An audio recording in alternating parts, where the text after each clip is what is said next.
नमस्कार, सुप्रभात न्यूज़ में आपका स्वागत है। सबसे पहले आप सभी भाइयों, बहनों और मित्रों को नव वर्ष की हार्दिक शुभकामनाएं। हमारे सुप्रभात न्यूज़ परिवार की तरफ से आप सभी को हैप्पी न्यू ईयर। नए साल में सरकारी स्कूलों में शिक्षकों के 40,000 खाली पदों पर कर ली जाएगी भर्ती। साल 2023 में सरकारी स्कूलों में खाली 40,000 पदों पर भर्ती की जाएगी। इसमें प्राथमिक शिक्षक पात्रता परीक्षा 2020 से करीब 18,000 पदों पर भर्ती की जा रही है। वहीं अभी हाल में मध्य प्रदेश कर्मचारी चयन मंडल की ओर से उच्च माध्यमिक, माध्यमिक व प्राथमिक शिक्षक भर्ती के लिए पात्रता परीक्षा के लिए अधिसूचना जारी कर दी गई है। ये पात्रता परीक्षाएं मार्च व अप्रैल में ली जाएंगी। इसके बाद भर्ती करने के लिए फिर से परीक्षा आयोजित की जाएगी। इसमें करीब 18,000 पदों पर भर्ती की जाएगी। इस बार शिक्षक बनने के लिए अभ्यर्थियों को 2 बार परीक्षा देनी होगी। इसके बाद मेरिट सूची तैयार की जाएगी। इससे सरकारी स्कूलों में शिक्षण व्यवस्था में सुधार आएगा।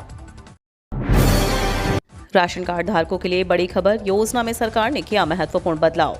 राशन कार्ड धारकों के लिए महत्वपूर्ण अपडेट सामने आई है। फ्री राशन योजना के तहत अब राशन कार्ड धारकों को नए साल में भी बड़ा तोहफा दिया जाएगा। प्रधानमंत्री गरीब कल्याण योजना को 1 साल के लिए बढ़ा दिया गया है। अब यह योजना 31 दिसंबर 2023 तक लागू रहेगी। लाभार्थी इसका लाभ ले सकेंगे। 80 करोड़ से ज्यादा राशन कार्ड धारकों को योजना का लाभ मिलता रहेगा। राष्ट्रीय खाद्य सुरक्षा अधिनियम के तहत राशन योजना जारी रहेगी।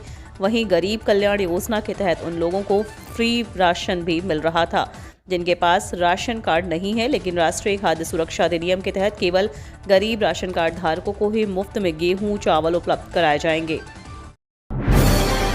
1 जनवरी से पोस्ट ऑफिस के इन 5 स्कीम्स में होगा बड़ा बदलाव, मिलेगा लाभ।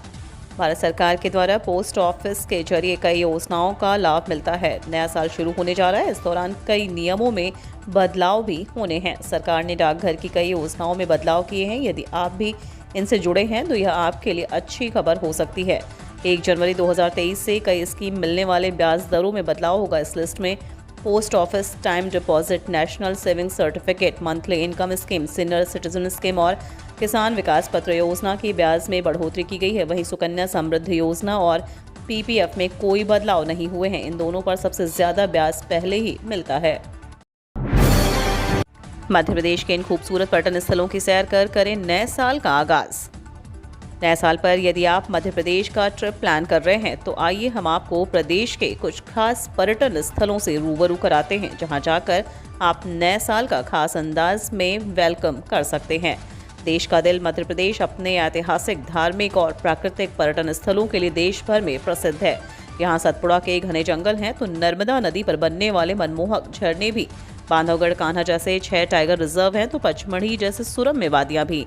हनुवंतिया टापू पर आप कम खर्च में स्विट्जरलैंड जैसा मजा ले सकते हैं। तो वहीं धार्मिक नगरी उज्जैन की सैर कर आप शिव भक्ति से मन को सराबोर कर सकते हैं। 5वीं 8वीं छात्रों के लिए महत्वपूर्ण अपडेट, 23 मार्च से होगा परीक्षा का आयोजन। एमपी बोर्ड 5वीं और 8वीं के छात्रों के लिए महत्वपूर्ण सूचना है। दरअसल उनके बोर्ड परीक्षा को लेकर बड़ी अपडेट सामने आ रही है। 5वीं और 8वीं की बोर्ड परीक्षा का आयोजन किया जाएगा। इसके लिए तैयारियां शुरू कर दी गई हैं। वहीं प्रश्न पत्र राज्य शिक्षा केंद्र भोपाल से सभी स्कूलों को भेजे जाएंगे। शासकीय और निजी स्कूलों में 5वीं 8वीं की बोर्ड परीक्षा का आयोजन 23 मार्च से होना है। 1 अप्रैल 2023 को परीक्षा समाप्त हो जाएगी। परीक्षा के लिए सुबह 9 बजे से 11:30 बजे तक का समय निर्धारित किया गया है। हाई कोर्ट का अहम फैसला, रिटायर्ड कर्मचारियों को दी बड़ी राहत, मिलेगा पेंशन का लाभ। मध्य प्रदेश हाई कोर्ट ने एक बार फिर सेवानिवृत्त कर्मचारियों के हित में अहम फैसला सुनाया है। जबलपुर हाई कोर्ट ने जवाहरलाल नेहरू कृषि विश्वविद्यालय के सेवानिवृत्त कर्मचारियों को 6ठे वेतनमान का पेंशन का लाभ देने के लिए निर्देश दिए हैं। यह फैसला न्यायाधीश नंदिता दुबे की एकल पीठ ने जवाहरलाल नेहरू कृषि विश्वविद्यालय पेंशनर एसोसिएशन द्वारा उच्च शिक्षा विभाग मध्य प्रदेश शासन के विरुद्ध प्रस्तुत की गई याचिका में सुनाया गया है। न्यायमूर्ति नंदिता दुबे की एकल पीठ ने विश्वविद्यालय द्वारा 1 जुलाई 2016 और 27 जुलाई 2016 के उन आदेशों को निरस्त कर दिया जिसमें यह व्यवस्था दी गई कि 1 अप्रैल 2014 के बाद सेवानिवृत्त होने वाले कर्मचारियों को 6ठवें वेतनमान के आधार पर पेंशन का भुगतान होगा। कांग्रेस का मिशन 2023 प्रदेश भर में लॉन्च किया नया प्रोग्राम।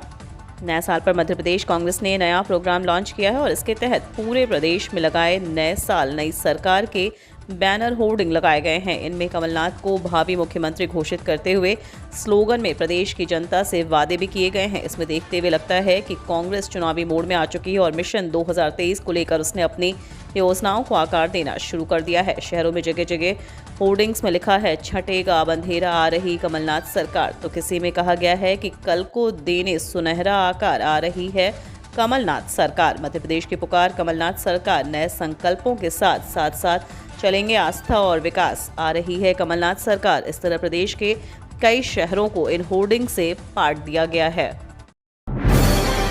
सीबीएसई 12वीं परीक्षा के टाइम टेबल में बड़ा बदलाव। केंद्रीय माध्यमिक शिक्षा बोर्ड ने सीबीएसई बोर्ड परीक्षा 2023 की तारीखों में बदलाव किया है। इसमें कक्षा 12 की डेट शीट को संशोधित कर दिया गया और स्टूडेंट्स के लिए नया टाइम टेबल सीबीएसई की आधिकारिक साइट पर जारी कर दिया है। संशोधित कार्यक्रम के अनुसार 12वीं कक्षा की डेट शीट में 4 अप्रैल 2023 को पढ़ने वाली परीक्षाओं को 27 मार्च 2023 को स्थानांतरित कर दिया गया है। महाराष्ट्र के 150 गांव के लोग मध्य प्रदेश में होना चाहते हैं शामिल। मध्य प्रदेश की शिवराज सरकार और भाजपा के लिए इसे बड़ी उपलब्धि कहा जा सकता है। यहां के विकास कार्यों और बढ़ते इंफ्रास्ट्रक्चर को देखकर पड़ोसी राज्य महाराष्ट्र के लोग मध्य प्रदेश में शामिल होने की मांग कर रहे हैं।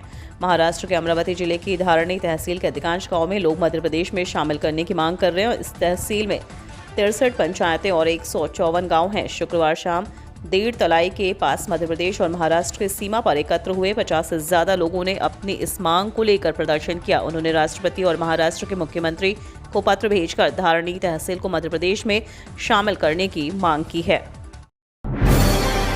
अब मंदिर के पुजारी खोलेंगे 2023 में सत्ता का रास्ता। शिवराज सरकार ने तैयार किया प्लान। मध्य प्रदेश में साल 2023 में विधानसभा चुनाव होने जा रहे हैं। चुनाव में अब मुश्किल से 9-10 महीने शेष बचे हैं। मध्य प्रदेश में दोनों ही प्रमुख दल बीजेपी और कांग्रेस ने तैयारियां तेज कर दी हैं। कांग्रेस जहां नई घोषणाएं कर रही है तो वहीं शिवराज सरकार धार्मिक स्थलों के अलावा प्रदेश के पुजारियों को साधने की तैयारी कर रही है, जिसे लेकर राजनीति भी शुरू हो गई है। दरअसल चुनावी साल में मंदिरों के पुजारियों को शिवराज सरकार ने साधने की कोशिश की। इसके लिए प्रदेश के 21,000 पुजारियों मंदिर संचालन के लिए प्रशिक्षण और संवाद शिवराज सरकार करेगी। इसके लिए धार्मिक पर्यटन और धार्मिक न्यास और धर्मस्व विभाग प्रदेश भर के पुजारियों को प्रशिक्षित करेगा। मध्य प्रदेश में मुक्त कराई गई जमीन पर बनेगी सुराज कॉलोनियां, गरीबों को मिलेंगे मकान। मध्य प्रदेश में भूमाफियाओं के अतिक्रमण से मुक्त कराए गए 23,000 एकड़ से अधिक शासकीय जमीन पर गरीब आवासहीन परिवारों के लिए सुराज कॉलोनियां बनेंगी और प्रदेश की राजधानी भोपाल के नीलवड़ क्षेत्र से इसकी शुरुआत भी हो गई है। भूमाफियाओं के अतिक्रमण से मुक्त कराई गई यह भूमि 15,000 करोड़ रुपए से ज्यादा मूल्य की है। मध्य प्रदेश के जनसंपर्क विभाग ने यह जानकारी प्रेस विज्ञप्ति में दी है। सरकार का कहना है कि भूमाफियाओं को मध्य प्रदेश से नस्तनाबूद करके दृढ़ संकल्प को मूर्त रूप दिया जा रहा है। सिस्टम हुआ ठप, लोक सेवा केंद्र पर परेशान हो रहे लोग। यदि आप अपनी भूमि या भूखंड के नामांतरण, डायवर्जन, बंटान या सीमांकन का काम कराने के लिए लोक सेवा केंद्र पर जा रहे हैं तो गलती कर रहे हैं। यहाँ पर आपके जाने के बाद भी यह काम नहीं होगा, आपको परेशानी ही हाथ लगेगी। दरअसल रेवेन्यू केस मैनेजमेंट सिस्टम पूरी तरह से ठप हो गया है। इस वजह से यह काम अभी भी नहीं हो पा रहे हैं। यह समस्या 5 जनवरी तक बनी रहेगी। इसके बाद ही उस उक्त काम शुरू होने की उम्मीद है। इधर लोक सेवा केंद्र कलेक्ट्रेट के जिम्मेदार अधिकारियों ने ऐसी कोई जानकारी सार्वजनिक नहीं की है। इस वजह से केंद्र पर पहुंचने वाले लोग दिन भर लाइन में लगने के बाद भी परेशान हो रहे हैं। इधर लोक सेवा केंद्र के मैनेजर प्रसून सोनी ने बताया कि उक्त कार्य RCMS के जरिए होता है। इसमें सुधार के बाद ही भूमि संबंधी काम शुरू हो सकेंगे। अब मध्य प्रदेश में अशांति व मनस्य फैलाने वालों की खैर नहीं।